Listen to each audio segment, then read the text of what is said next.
Renault es capaz de lo mejor y de lo peor. Es difícil pensar en una marca de coches más arriesgada y ambiciosa, capaz de crear modelos y asesinarlos en pocos meses por falta de interés público, o triunfar con ellos, capaz de inspirarnos y al mismo tiempo hacernos torcer la mirada. Renault es única por ello, es muy francesa y tiene capital estatal en su accionariado, lo que le permite hacer experimentos que para otras marcas serían impensables. De todas sus locuras, el Renault 5 Turbo puede que sea la más conocida y la más querida, pero hoy vamos a ir con su sucesor indirecto. Yo soy Guille García Alfonsín, esto es Power Hour con la energía de Total Energies.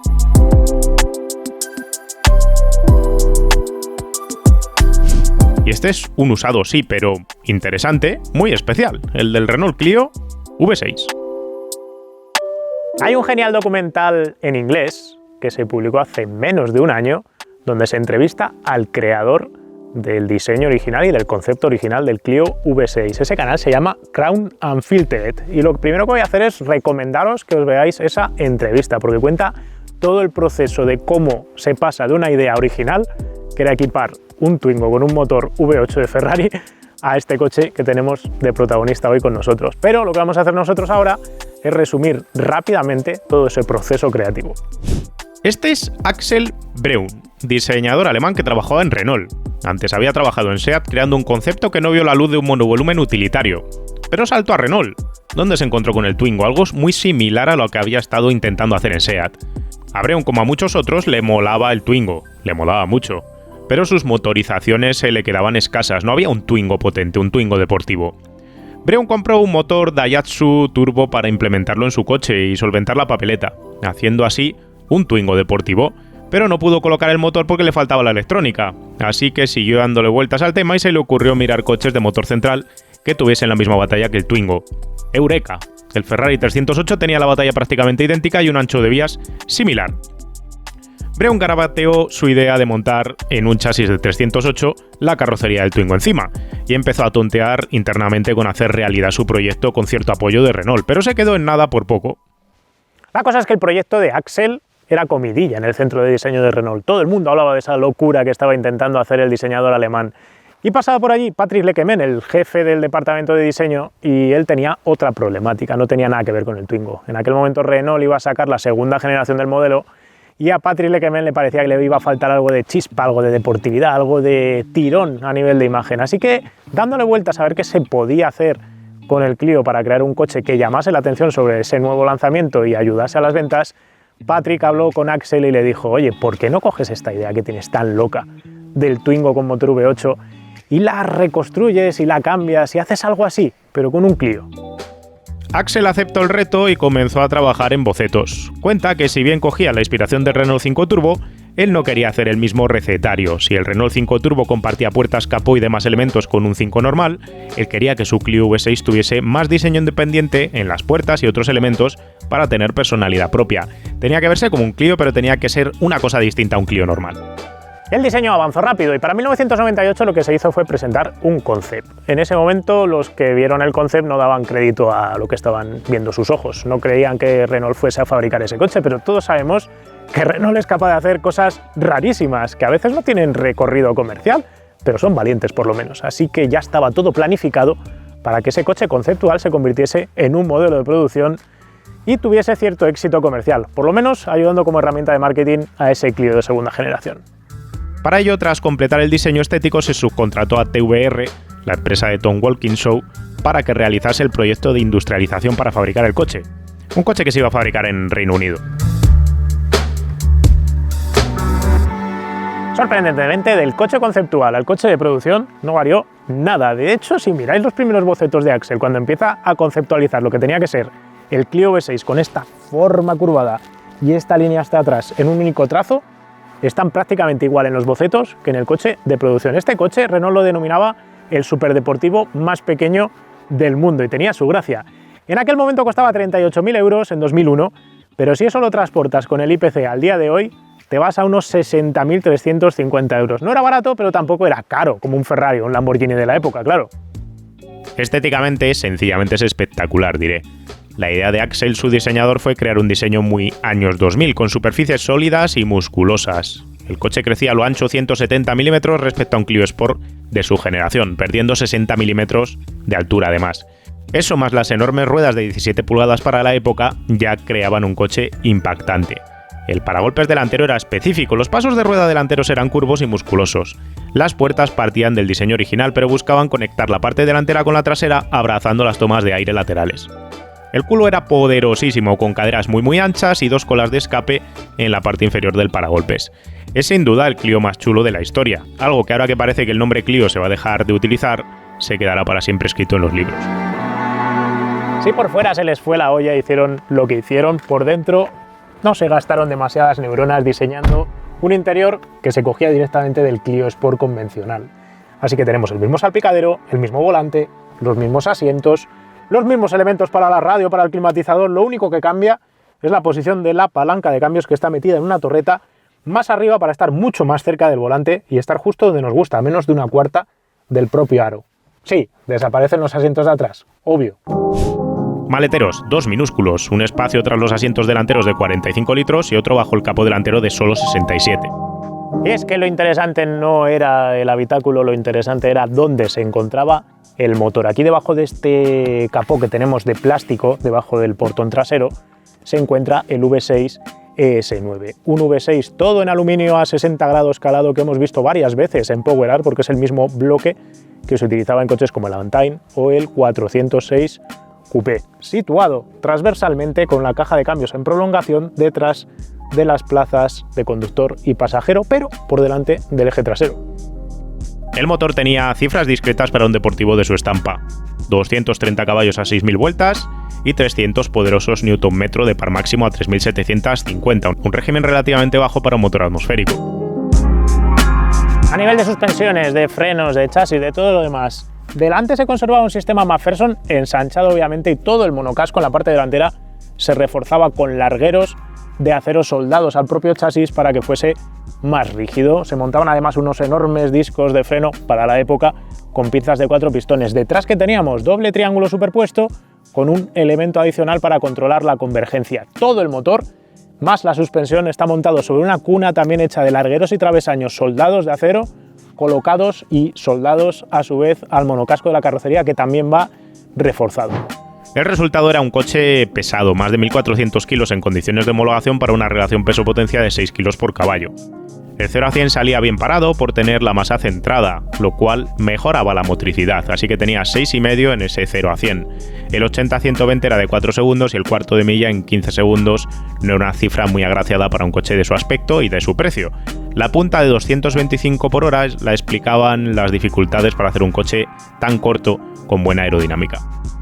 Lo bueno tenía que estar en la dinámica del coche, con un coche más ancho, más bajo y con un reparto de pesos mejorado respecto al Clio original.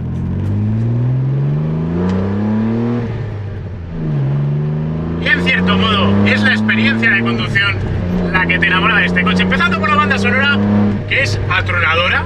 No sé si se va a oír bien este vídeo justo por eso, porque entra muchísimo el motor en tus oídos, está súper presente el sonido de admisión. Estamos acostumbrados a motores que atronan por el tubo de escape, pero esto de tener aquí el motor casi sin aislamiento sonoro, en la chepa, sonando la admisión, cuando le das, luego los revoloteos esos en retención, es sencillamente maravilloso. He de decir que este coche le tengo yo un especial respeto. La primera vez que probé uno hizo un trompo, una rotonda lloviendo, hay que decirlo, pero una experiencia de esas te deja marcado, porque siempre ha sido un coche un poco Judas, de esos que hace cosas que no esperas y no te da tanta confianza como otros coches. Por otro lado, el hecho de ser tan ancho, tan bajo, tan rígido, tan cortito de batalla, tan cortito de longitud, hace que tenga ese toque especial que al mismo tiempo hace que te vuelvas loco por él. El problema es que al coche le faltaban kilómetros de puesta a punto fina, un control de estabilidad tal vez y algo de batalla. El paso por curva era bueno, pero el tren delantero era algo morrón, así que si metías mucho volante entrando te encontrabas con un arrastrón de delante pronto. El tren trasero iba sobre raíles dominado por el peso que tenía encima, pero si se te ocurría aflojar el gas tras liarla entrando pasado o subvirar, entonces la trasera cobraba vida y quería cerrar el viraje. Con un momento polar de inercia ridículamente bajo, el coche rotaba sobre sí mismo, y si ibas lento, acababas en trompo, y si te excedías de rápido con el contravolante, acababas con un latigazo que te escupía en la otra dirección, especialmente mojado.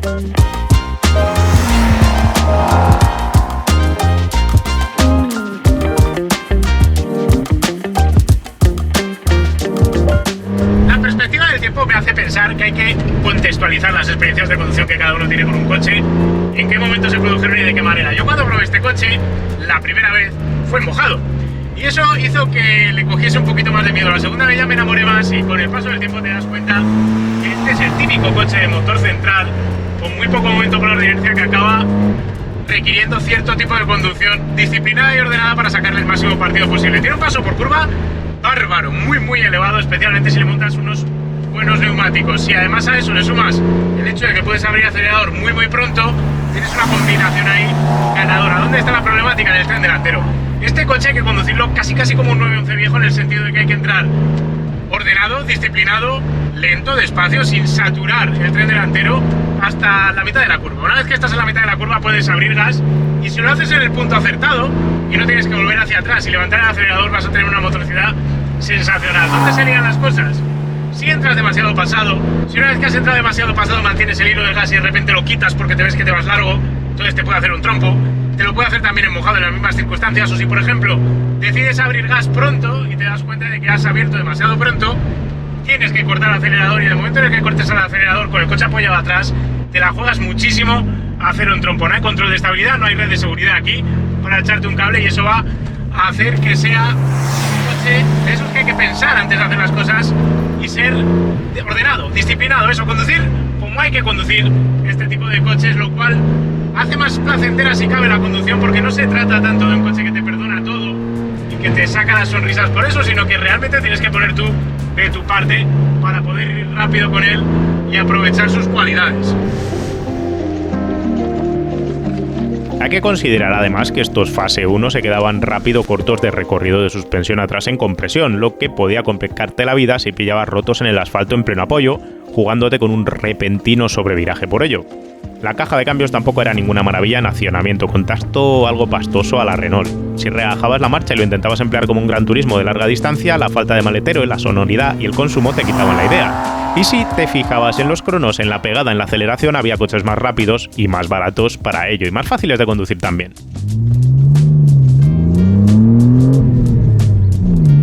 Y a pesar de todo esto, es un coche que enamora por esa personalidad, por ese sonido, por ese carácter y porque es raro, especial, diferente a todo lo demás. Y es que no es lo ideal tener el coche perfecto en todo. Lo ideal para pasárselo bien, para tener una conexión emocional con el coche, como si fuese un enamoramiento, es tener algo más: adrenalina, conexión, enamoramiento, sonrisas en tu cara, satisfacción de haberlo hecho bien en una curva, desafío a la hora de llevarlo rápido para poder sacarle el máximo partido. Esa combinación de estética, sonido, brutalidad, todo se entremezcla. Renault Sport sabía muy bien los problemas que tenía este coche, y lo que hizo fue, en una fase 2, llevarse la producción de TVR y a llevársela a Dieppe, a Renault Sport, para hacer el coche ella misma y hacer ese coche con corrección. Trabajó con Porsche para afinar algunos de los problemas, por ejemplo, cambió el recorrido de la suspensión trasera, modificó los topes de suspensión, modificó las geometrías, dio más chicha al motor, 255 caballos más arriba para que el motor se estirase un poquito más, pero sobre todo hizo que no fuese tan crítico soltar acelerador en apoyo y curó algo del subviraje del tren delantero, lo cual se combinó entre ambas cosas para hacer un coche más redondo. Ese coche era más fácil de llevar rápido, pero tal vez también perdía un poquito el desafío que tenía este fase 1. El hecho de que también se le alargase la batalla también hacía que fuese más estable, especialmente en curva rápida. Este coche tal vez no sea tan desafiante en curva lenta, porque al final, si sale un trompo, acaba siendo sobre ti mismo, sino en curva rápida de largo apoyo, donde realmente te puedes encontrar en un problema si te encuentras con ese sobreviraje súbito y tienes que reaccionar, porque si reaccionas muy rápido metiendo contravolante hacia el otro lado, lo más probable es que acabes escupiéndote hacia la otra esquina de la carretera o empieces a hacer culebrillas un poquito descontroladas. ¿Tiene algo de Lotus Elise ahí? Sí, pero el Elise está mejor balanceado, más equilibrado. Pasa también al Boxster, también está mejor equilibrado. Este coche no era tan fino como esos dos. Alpine, la heredera de Renault Sport, ahora la hace mucho mejor con el A110, pero eso no le quita méritos a este coche, que es sencillamente maravilloso. Un par de detalles más a comentar. Uno, extraordinaria rigidez y cero crujidos del chasis, del salpicadero y de todo en una unidad de 93.000 kilómetros. La verdad es que yo esperaba que este coche crujiese más. Hacía años que no conducía uno, y normalmente estos coches pues suelen tener mal envejecer porque han sido montados a mano. No es el caso del Clio V6, que se siente súper sólido, especialmente en el tren trasero. Notas que el chasis no se retuerce, cosa totalmente diferente a un Clio Sport de la época equivalente. 2. Si tuvieses que hacer un viaje largo con él ibas a acabar con la cabeza como un bombo. Es demasiado tosco, demasiado sonoro, demasiado brutal. Este coche es para pasarlo bien un fin de semana, para ir a hacer un tramo, para disfrutar de él y que te saque sonrisas, pero para irte de viaje o vas a ir de vacaciones de una punta de España a la otra, no sería el coche que elegiría para hacerlo, justo por esa banda sonora tan intensa que al final además está repleta de bajos y se te acaba metiendo dentro de la cabeza. A diferencia de un Honda NSX, por ejemplo, que tiene una luneta aquí laminada en medio para matar sonido de motor dentro del habitáculo, aquí se le ha querido dar ese protagonismo, pero ese mismo protagonismo hace que llegue a ser cargante. A ver, que tampoco creo yo que sea un problema que un Clio V6 no te sirva para llevarte de viaje muy lejos, porque tiene otras ventajas.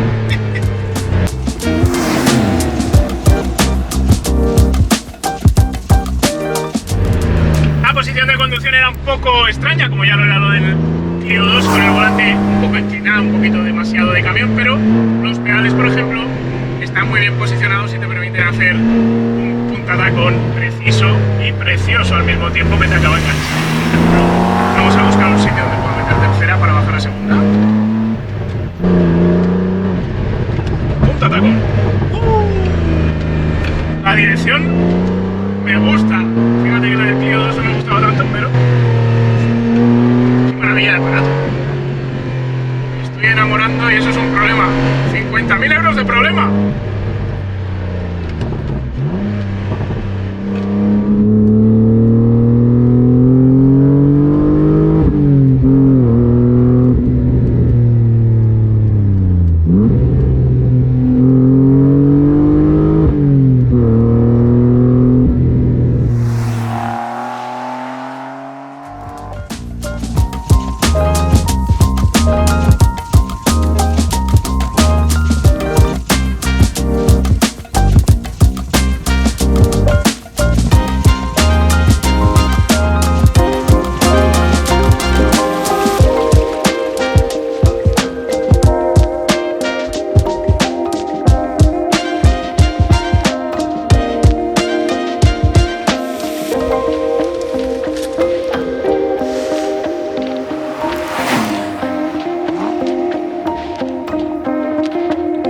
Lo mejor del Clio V6 es su carácter, su personalidad, la manera de conducirlo tan peculiar que tiene, su estética y su rareza.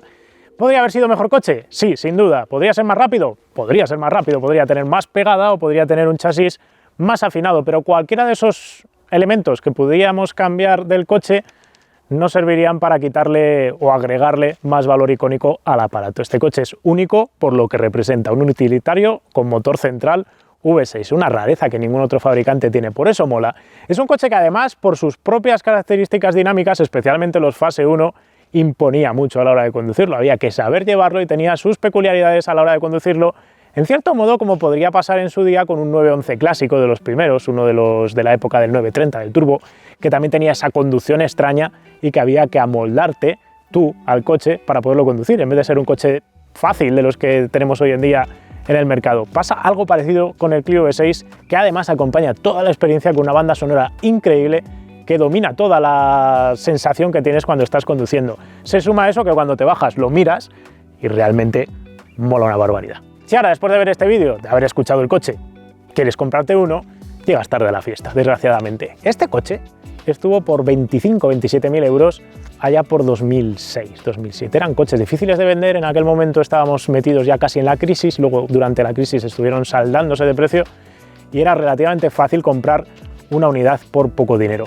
Eso es tiempo pasado. Si ahora queréis un Clio V6 fase 1, vas a tener que mojarte por lo menos 50.000 euros para encontrar una unidad en condiciones. Obviamente no es poco dinero, pero es que tampoco me parece que estos coches vayan a bajar en un futuro próximo, teniendo en cuenta que hay menos de 2.000 unidades del fase 1 y que incluso del fase 2 también se fabricaron muy poquitos y hechos a mano. Siendo un coche tan raro como es, lo más probable es que siga un curso parecido en la historia al que han seguido los Renault 5 Turbo, que es decir, seguir subiendo precio hacia arriba. Así que si tenéis ahora dinero y queréis o siempre habéis querido un Clio V6, probablemente sea el momento de comprarlo y no esperar mucho más, porque me parece que después lo vais a tener más complicado todavía. Y ahora la pregunta que justo estábamos charlando ahora mientras estábamos haciendo el vídeo de ¿qué Clio V6 me compro, un fase 1 o un fase 2? Yo os voy a decir justo lo que le estaba diciendo aquí a mis amigos y compañeros. Yo me compraría antes un fase 1. Me compraría antes un fase 1 porque estéticamente me parece más atractivo, tiene más carácter, es más difícil de llevar rápido, hay que reconocerlo, y tiene sus peculiaridades. El fase 2 mejoró algunos de los detalles que este coche no terminaba de afinar, sobre todo el tema del tren delantero, que era un poquito más estable, era un coche más subvirador y más predecible del tren trasero, y el motor tenía un poquito más de pegada en la zona alta del cuentavueltas. Pero si ninguna de esas características resultan vitales porque quieres quedarte el coche más icónico, yo creo que el coche más icónico es el de la primera fase, claramente. Temas de fiabilidad, ¿qué mirarle a este coche si os vais a comprar uno? Realmente es un coche fiable, no como yo agarrando guiones. Es un coche que no suele fallar mecánicamente. La única cosa que tienes que mirar, si os vais a mirar uno de estos, es las bobinas de encendido de los fase 1. Ya habéis visto que hemos probado más ES9, más motores V6 de estos, y siguen teniendo la misma manía de estropear bobinas de encendido. Entonces tenéis que comprobar que en la unidad que compréis no le falla ninguno de los cilindros. Si no le falla ninguno de los cilindros, enhorabuena, es una buena unidad. Si le falla, pues es tan fácil como cambiar las bobinas de encendido. La caja de cambios es dura, el chasis es duro, no hay problemas generales en estos coches. La única pega que tenéis también que tener en consideración es que estos coches, si le pegáis un golpe a una aleta de estas, pues no es como ir a Renault a comprar la aleta de vuestro Megane de hace 2 años. Esto es más difícil de encontrar, obviamente. Rodrigo, ¿qué te lleva a comprarte un Clio V6? Bueno, pues la verdad que es un coche que desde que salió me encantó. Me enamoré de él en el 2001 cuando lo vi por primera vez.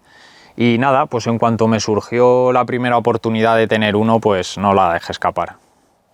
Desde que lo tienes, ¿qué es lo que más te gusta? ¿Qué es lo que menos te gusta? Pues lo que más me gusta es el sonido del motor. La verdad que es un sonido súper especial, y yo creo que eso, junto con la estética, lo que es verlo por fuera, yo creo que son los puntos fuertes de este coche. Es un coche súper bonito, súper llamativo, y vamos, a mí me encanta. ¿Te ha dado guerra? De momento no me ha dado guerra, y esperemos que siga siendo así. Simplemente ha sido cambios de líquidos, aceite, filtros, nada extraño, nada de bobinas ni nada. O sea que de momento bien. Has traído el coche a los gafes, así que hay que tener cuidado, pero bueno. Sí, hay que tener cuidado. No, de momento estoy teniendo suerte, o sea que muy contento. ¿Le cambiarías algo? ¿Qué le cambiaría? A lo mejor los asientos son un poco, bueno, no son muy deportivos. Me gustan más los del fase 2 y pueden ser los Recaro, por ejemplo. Pues sí que es algo que montaría yo en este coche. El resto, la verdad que no cambiaría nada. Yo creo que es muy especial así tal cual está, y no le haría nada más. Me has contado que has tenido un montón de Renaults Sport. La pregunta ¿es tu favorito de todos? ¿Hay algo que te haya gustado más? Bueno, la verdad que si tuviera que elegir, me quedaría seguramente con los Clio 2 Sport normales, sobre todo el fase 1, que es el que tiene acelerador por cable. Yo creo que ese ha sido el que más me ha gustado. Después de ese, seguramente sí me quedaría con el V6, la verdad. Entre esos dos, a la hora de afrontar una carretera de curvas, ¿se va más confiado con el 4 cilindros que con este? Mucho más, sí, este la verdad que me inspira poca confianza yendo rápido. El otro vamos, para mí yo creo que está hecho para, pues eso, para conducción en puertos, tramos, y se nota que, bueno, que es su hábitat. Este al final, bueno, es un poco crítico en esas situaciones, y no, la verdad que no voy muy seguro con él yendo rápido. ¿Lo venderías? Bueno, de hecho lo tengo a la venta. Yo es que cambio cada cierto poco tiempo de coches, y bueno, ahora lo tengo a la venta, pero vamos, sin prisa. Mientras no lo vendo, pues lo sigo disfrutando. Teniendo en cuenta que tienes este vicio, ¿qué es lo siguiente que te gustaría tener? Pues la verdad es que no lo sé, como lo hablaba antes con tu compañero, no tengo nada pensado. Lo que me surja, la verdad que no tengo nada planeado. De momento seguir disfrutando con él, y bueno, pues el día que se tenga que marchar, pues ver a ver qué hago. Muy bien, pues muchas gracias por haberlo traído. A vosotros. ¿Y ahora qué nos toca? Pues ¿qué nos va a tocar? Buscar un Clio V6 en Wallapop, que además vamos a encontrar varias unidades, pues es un coche que, a pesar de que fue edición limitada, se fabricaron pocos y todo lo demás, sigue habiendo unidades que vais a encontrar fácilmente. Fijaos, esto lo estoy diciendo porque ya había visto yo que había, pero igual ahora resulta que no. Bueno, 10.500, este no es un V6, claramente. Este se vende Clio Fase 2, réplica V6, tampoco es un V6. Aquí hay un V6, aquí hay otro V6, este no es V6, este tampoco, este sí es V6 y este también. O sea, hemos encontrado 4, nada más y nada menos. Ya está bien. Bueno, el último es un kit, de hecho. O sea, este es otro coche con un kit, V6 original, pone el kit. Me llama la atención el dineral que te gastas para ponerle un Clio a un Clio de estos, un 182 caballos este kit, que mola, pero que a efectos prácticos pues de poco sirve. Vamos con los V6, un Fase 2, 82.000 euros, está mucho más caro de lo que estaban los precios actualmente, eso sí, 33.000 kilómetros, muchos menos de los que se suelen encontrar las unidades, un coche que tiene pinta de estar pues muy bien, en estado más que correcto de conservación. Muy caro, a mi juicio, pero yo qué sé.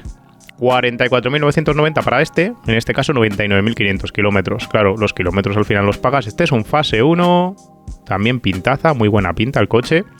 Han doblado la cotización prácticamente y este coche a mí me da la sensación de que va a seguir subiendo. En Maliaño, tercera unidad y última, 46.990 euros. ¿Y cuál es? Pues la de nuestro amigo Rodrigo, justo la que acabamos de probar. ¿Qué más os voy a contar de este coche que está muy bien? 93.000 kilómetros marca aquí y ya sabéis dónde lo podéis encontrar. Si queréis un Clio V6, lo bueno es lo que os digo, no tenéis problema en encontrar uno, porque en España hay unas cuantas unidades y si salís fuera, pues más que vais a encontrar, pero habiendo aquí... Y la segunda pregunta que tenemos es: ¿cuánto pagas por el seguro de un coche de estos? Porque realmente es un coche raro y tiene pinta de que no va a ser un coche precisamente barato para asegurar. Vamos a verlo aquí con Arpen. Y el resultado es que Arpen, nuestro comparador de seguros que patrocina esta sección, nos ofrece un seguro a todo riesgo con franquicia de 320 euros por 249 al año, que me parece poco dinero, dadas las circunstancias y la rareza del coche, con una póliza que tiene aquí de AXA con 6,88 puntos en cuanto a calidad. Realmente esperaba algo más caro y me he sorprendido para bien. En fin, esto es todo lo que os teníamos que contar del Clio V6 de primera fase. Nos va a quedar pendiente en el tintero probar un Renault 5 Turbo, el culo gordo, y así habremos hecho ya el dueto perfecto de los modelos chulos y macarras de Renault. Si os han quedado dudas, preguntas, cuestiones, las podéis dejar en los comentarios. Si queréis contarnos si os quedaríais un Fase 1, un Fase 2, estaremos también encantados de leerlo ahí abajo. Si os ha gustado el vídeo, dejadnos un me gusta, que siempre ayuda. Y no tengo nada más que contaros por hoy. Un saludo. ¡Hey! Recuerda que puedes lucir tu amor por Power con las gafas, gorras, camisetas y sudaderas que ha desarrollado Kimoa para nosotros. Las tienes disponibles todas en www.kimoa.com.